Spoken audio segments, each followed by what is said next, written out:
อุ้ยมือที่รอคอยมาฮอดแล้วการเฮ็ดเวียกมือสุดท้ายก่อนที่คำจะถอนกำไรออกจากพอร์ตของคำมาเบิ่งนำกันว่าเป้าหมายของเฮาสิสำเร็จบ่เนาะเป้าหมายของเฮายังอีก300เหรียญเดี๋ยวถ้าว่าได้300เหรียญมันจะถอนออกทั้งหมดเลยทุกคนตอนนี้เนาะคำได้อยู่ 2,700 เนาะ 1,700 นี่มันกำไรเด้อทุกคนเด้อวันนี้มันยังบ่ได้เลย 1,700 นี่มันกำไรแล้วเฮาอยากได้อีก300บัดนี้เดี๋ยวมาเบิ่งเนาะคำสิวางแผนเทรดเอาเนาะวางแผนเทรดเอา300ภายในมื้อนี้แหละให้มันสำเร็จเนาะเดี๋ยวเบิ่งว่าจะสำเร็จหรือบ่เนาะตอนนี้แม่นคำกำลังท่าตลาดอยู่เนาะอ่านกราฟอยู่ทุกคนไผที่กำลังเริ่มศึกษาเนาะให้เบิ่งคลิปนี้ไปเนาะทุกคนจะเข้าใจวิธีการเทรดของคำเลยเนาะลองเอาไปใส่เบิ่งเด้อว่าจะได้ผลหรือบ่ได้ผลเนาะตอนนี้แม่นคำจะเทรดในกราฟของ Ethereum ทุกคนราคากำลังเป็นอัพเทรนอยู่เนาะ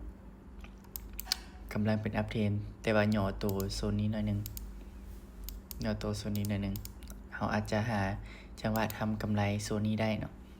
300นี่คำสิอออินเลยเด้อทุกคนเด้ออออินพอร์ตเลยเด้ออออินบาทเดียวให้มันได้เลยเนาะกับบ่แนะนำเนาะบ่แนะนำไผมาเฮ็ดตามแบบนี้เนาะเพราะว่ามันมีความเสี่ยงสูงเนาะแต่ว่าคำตัดสินใจดีแล้วว่าต้องเฮ็ดแบบนี้เนาะคันได้ก็คือได้เลยคันเสียก็คือเอาซ้ำที่เฮาเฮ็ดได้เนาะเดี๋ยวรอเบิ่งเนาะทุกคนโอเคออเดอร์นี้ซื้อขึ้นเลยคำคิดว่าแฮงซื้อมาหลายพอที่จะเฮ็ดให้แท่งเทียนขึ้นไปอีกแท่งเทียนนึงเนาะเดี๋ยวรอเบิ่งเด้อว่าคำจะเฮ็ดมันสำเร็จหรือบ่มื้อนี้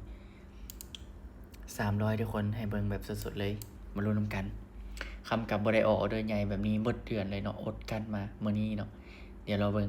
โอ้ยลงมาแล้วตอนนี้จังไดป้าถ้าบ่ได้ออเดอร์นี้ได้อันไปอีกบาทนึงเลยนี่ป้าทุกคนบ่วินอุ้ยป้าวีเดียวเลยครับมาแล้วแห่งซื้อมันมาหลายโซนนี้นะป้าโถป้าได้อยู่294พอเลยมื้อนี้น่ะได้ 3,000 พอดีโอเคถอนออก 2,000 เนาะโอ้พอเลยมื้อนี้น่ะป้าพอแล้วพอละแบบนี้น่ะวิเดียว คิดว่าสิได้แก้อีกรอบนึงละอ๋อเรียบร้อยทุกคนสำเร็จใช้แท่งเทียนเด้อเนาะคำเบิงแท่งเทียนเนาะแล้วกับวิเคราะห์กราฟเบิงแนวโน้มมันเป็นเทรนขาขึ้นเนาะเห็นบ่กราฟมันเป็นขาขึ้นชัดเจนเนาะแล้วคำมาวิเคราะห์เอาแท่งเทียนนี่สูตรเนาะใช้แท่งเทียนเด้อออเดอร์นี้โอ้ยสำเร็จทุกคนสำเร็จจนได้ป้าเฮ็ดได้